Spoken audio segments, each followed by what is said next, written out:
Before we start, please let me know, who are you? Are you working every day with Excel?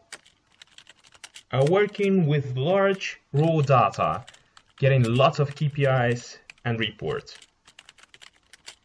You are working with many files received from different people.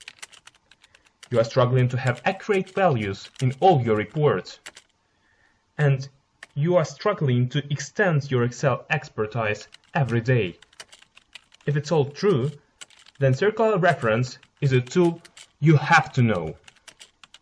I think you already faced it, but where you may have met circular reference? I bet it was something like this.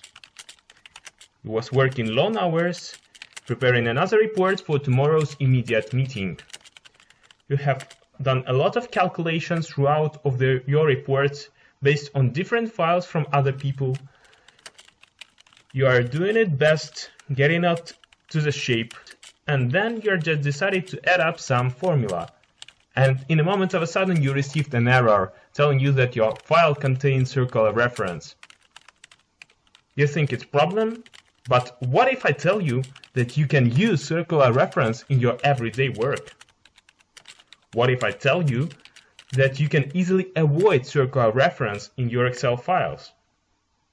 What if I tell you that you can become an expert in circular reference and help others to identify, treat, and use it? What if I tell you that you can do it all in only 45 minutes? Don't waste your time. Join my course.